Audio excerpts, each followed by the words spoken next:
అందరికీ నమస్కారం.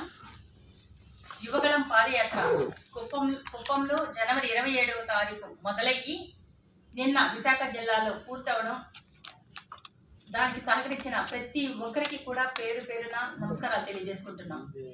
ముఖ్యంగా నారా లోకేష్ గారు పాదయాత్ర మొదలు పెడతాను అని చెప్పంగానే చాలా మంది వెన్నులో వణుకు పుట్టింది. చేయలేడు అని ఎన్నో రకాలుగా అవహేళనలు చేశారు. వాటినంతా కూడా తట్టుకొని దిగ్విజయంగా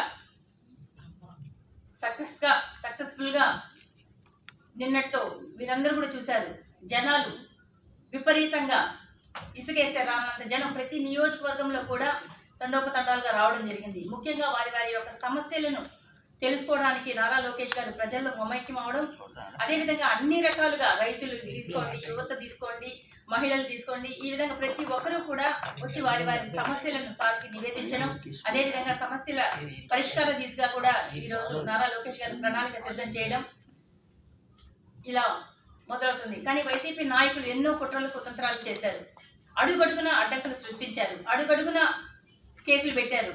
ఎన్నో కుట్రలు చేసినా కూడా వాటినంతా కూడా తలదన్నే రీతిలో పూర్తయిన సందర్భంగా ఈరోజు విశాఖ జిల్లాలో జిల్లా అధ్యక్షురాలు సోనలత గారి అనంతలక్ష్మి గారి ఆధ్వర్యంలో జరుపుకోవడం, ఈరోజు సంబరాలు చేసుకోవడం మేమంతా కూడా చాలా సంతోషిస్తున్నాం.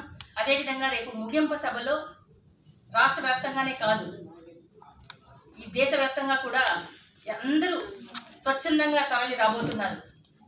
వైసీపీ నాయకులు ఎన్ని కుట్రలు పెట్టినా, కుతంత్రాలు చేసినా కూడా రేపు జరగబోయే ముగింపు సభ కూడా విజయవంతం అవుతుందని దీనికి సహకరించిన ప్రతి ఒక్కరికి కూడా పేరు పేరున నమస్కారం తెలియజేసుకుంటున్నాను.